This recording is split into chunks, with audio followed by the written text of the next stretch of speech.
Hai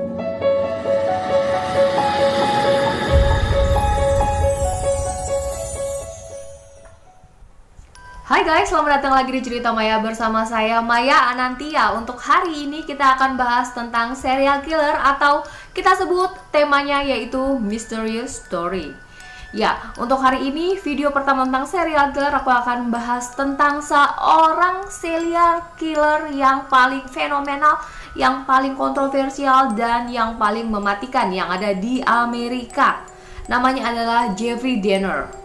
Dia adalah pembunuh berantai yang paling sadis.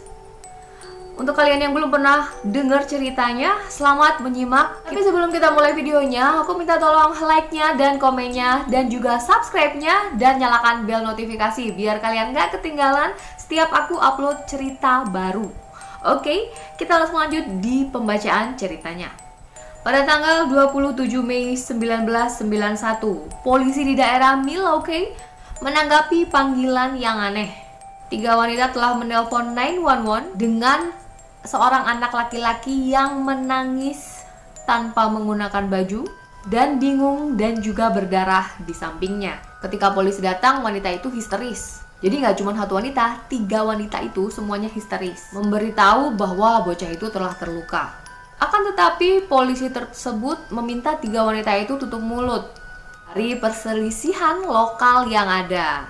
Jadi awalnya mungkin ini kisah perselisihan lokal antar warga yang menyebabkan si anak ini sampai cedera, berdarah-darah dan menangis.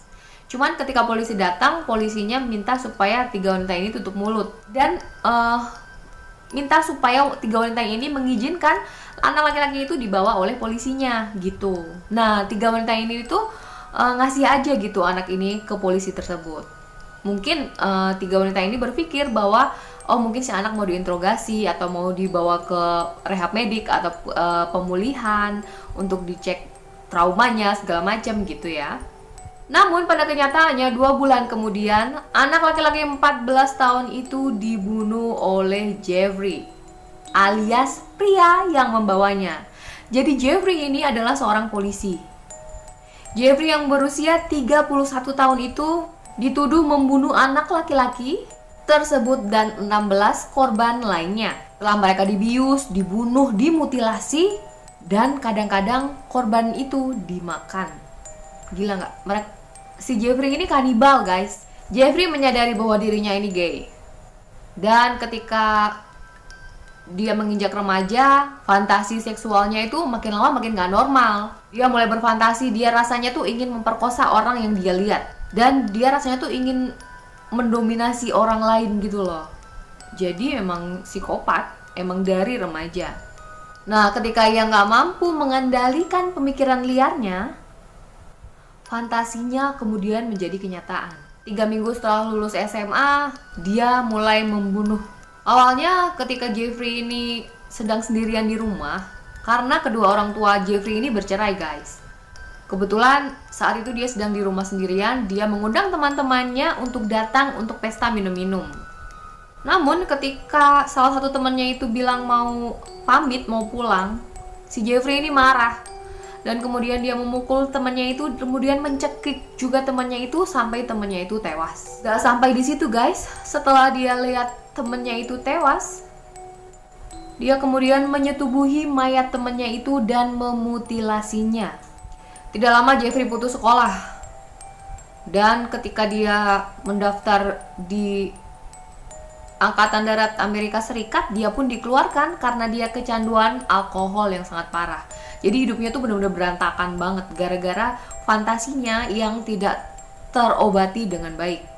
Lalu kemudian baru terungkap bahwa selama di militer itu dia juga melakukan hal-hal yang tidak senonoh. Seperti dia membius rekannya dan kemudian menyetubuhi rekannya itu ketika rekannya lagi pingsan. Jadi ada 2 tentara gitu loh yang jadi korban dia. Setelah dia dikeluarkan dari Angkatan Darat, dia kemudian melanjutkan aksinya ke masyarakat sosial yang ada di sekitarnya. Dan semua korbannya itu adalah pria. Jadi dia sadar bahwa dia itu emang gay gitu. Kemudian dia mulai pergi ke bar-bar untuk mencari korban. Dan dia bahkan bereksperimen dengan mayat-mayat korbannya tersebut. Kadang dia masukkan korbannya ke dalam oven, kadang memakannya, kadang juga masukin korban tersebut ke dalam kulkas. Korban terakhir Jeffrey Edward berhasil kabur dan membawa polisi ke apartemennya. Jadi akhirnya dia ditangkap sama polisi dan ketahuan selama ini tindakannya. Jadi seperti yang udah kita ceritain tadi, bahwa akhirnya ada korban yang berhasil melaporkan Jeffrey ke polisi karena korban itu berhasil kabur pada tanggal 22 Juli 1991. Dan penangkapan tersebut menyudahi semua aksi pembunuhan yang dia lakukan selama ini. Penangkapan itu dilakukan semula pada saat polisi di Milwaukee, Wisconsin melihat Tracy Edwards berlari di jalanan dengan tangan terborgol. Dia mengatakan ke polisi bahwa dia disekap oleh pemilik apartemen yang bernama Jeffrey dan dia mengatakan kepada polisi bahwa dia akan dibunuh. Awalnya polisi nggak percaya dan merasakan keanehan juga kejanggalan dari laporan Tracy ini. Kemudian polisi pun akhirnya mau nyamperin ke apartemen yang dihuni oleh Jeffrey. Namun saat polisi sampai ke lokasi apartemen tersebut, Jeffrey pun menyangkal semua pengakuan yang dinyatakan oleh Tracy. Jeffrey mengatakan bahwa itu cuman kesalahpahaman aja dan semuanya cuman masalah internal antara dia dan juga Tracy. Dan dia hampir banget berhasil mengelabuhi polisi dengan kesaksian palsunya sebelum akhirnya polisi itu kan datang nggak cuma satu ya, dia ada beberapa orang gitu, jadi satu tim. Yang satu tanya jawab dengan si Jeffrey, yang satu lagi keliling cari mungkin sidik jari atau apa, saya juga nggak tahu ya gimana cara kerja polisi. Cuman akhirnya polisi menemukan sebuah foto polaroid yang menunjukkan potongan-potongan tubuh manusia, guys. Jadi kalian paham nggak sih? Ternyata selain dia melakukan segala eksperimen dari segala korbannya, setelah dia mutilasi itu dia sempat foto-fotoin, guys. Oh my god, udah sakit bener tuh orang. Nah, selain album foto yang penuh dengan potongan tubuh manusia, apartemen itu penuh dengan sisa-sisa jasad manusia. Beberapa kepala berada di kulkas dan lemari es. Jadi kalau di luar sana itu antara kulkas dan lemari es beda, guys. Mereka punya freezer sendiri yang bentuknya kayak box gitu buat naruh barang-barang lain selain kulkas. Kulkas buat taruh minuman, snack, apapun ya, gitu. Jadi di kulkas dan juga di freezer itu ada kepala orang. Ada 2 tengkorak yang berada di atas komputer dan ditemukan sebuah drum berisi beberapa jasad busuk di dalamnya. Namun drum itu berisi bahan kimia. Dan dia taruhnya di sudut kamar tidur. Ih, aneh banget deh. Dan ada juga bukti yang menunjukkan bahwa Jeffrey ini telah memakan beberapa korbannya. Sebenarnya para tetangga ini juga ketika diwawancarai oleh polisi juga udah ngomong kalau mereka mencium bau aroma busuk yang keluar dari apartemen si Jeffrey. Tapi setiap kali ditanyain sama tetangganya, ini bau apa sih sebenarnya dari apartemen kamu gitu, kok bau banget gitu, si Jeffrey itu selalu nyangkal dengan bilang, oh iya di dalam apartemen aku ada daging busuk, dagingnya udah kadaluarsa gitu, belum sempet aku buang, sorry. Dia jawab dengan ringan gitu. Akhirnya tetangganya santai-santai lagi, guys, nggak naruh curiga gitu. Hal mengejutkan dari kasus itu sebenarnya tuh kalau misalnya mau nih, polisi itu harusnya bisa mengungkap kejahatan Jeffrey ini lebih cepat dari sebelumnya. Namun bukannya dia menangkap Jeffrey, konon kabarnya polisi ini justru malah ngebantu Jeffrey buat terus mendapatkan korban. Gimana caranya? Ini dia. Rupanya 2 bulan sebelum penangkapan Jeffrey ini, polisi itu menerima panggilan 911 mengenai seorang remaja 14 tahun yang berdarah-darah berlari ketakutan di lorong apartemen karena sedang dikejar oleh Jeffrey.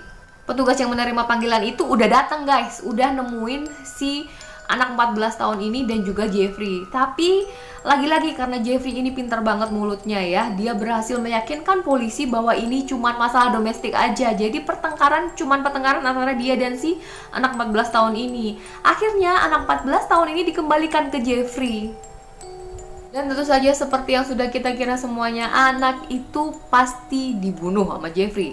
Dan Polisi yang menerima panggilan dan juga menemui anak itu akhirnya kehilangan pekerjaannya gara-gara dia teledor, dia nggak meneliti lebih dalam lagi panggilan 911. Nah, dari hasil pemeriksaan forensik yang ada di apartemen Jeffrey ditemukan ada sekitar 11 korban yang datanya masih kelacak nih dari hasil forensik. Tapi kemudian Jeffrey mengakui bahwa dia udah membunuh 17 orang dari awal di tahun 1978 sampai 1991 ini sudah bunuh sekitar 17 orang. Dan akhirnya Jeffrey pun dijatuhi hukuman 15 kali seumur hidup. Gimana tuh? Totalnya ada 938 tahun. 15 kali seumur hidup, guys.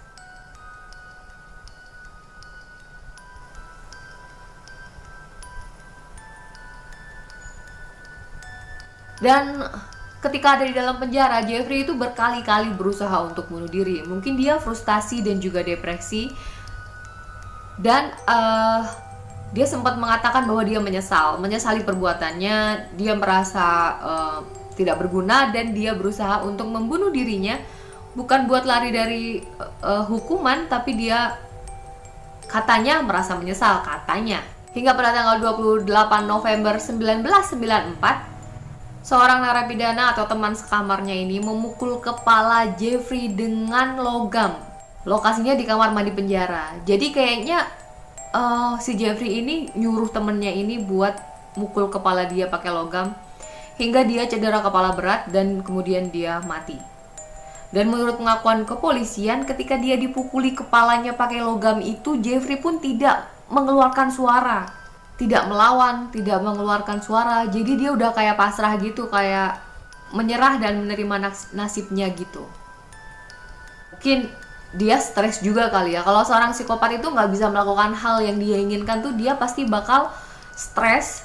Dan stresnya tuh bikin dia akhirnya pengen bunuh diri. Aduh. Ya, itu tadi cerita tentang Jeffrey, kanibal tersadis sepanjang masa. Yang menurut aku mukanya oke. Ini sih mirip-mirip sama kasusnya Reinhardt ya. Kalau Reinhardt sih cuma orientasi seksual doang yang berbeda, nggak sampai psikopat sampai membunuh, nggak sampai kayak gitu. Untungnya ya nggak kayak si Jeffrey ini. Jadi begitu dulu. Terima kasih udah nonton cerita Maya untuk episode Mysterious Story hari ini. Sampai ketemu lagi di episode berikutnya. Kita akan bahas selanjutnya cerita horor lagi. Yang udah kangen cerita horor nih, 2 hari lagi aku akan tayangin cerita horor buat kalian. Terima kasih. Jangan lupa like, comment, subscribe, dan share ke sosial media yang kalian punya. Sampai ketemu lagi di cerita Maya episode berikutnya. Bye-bye.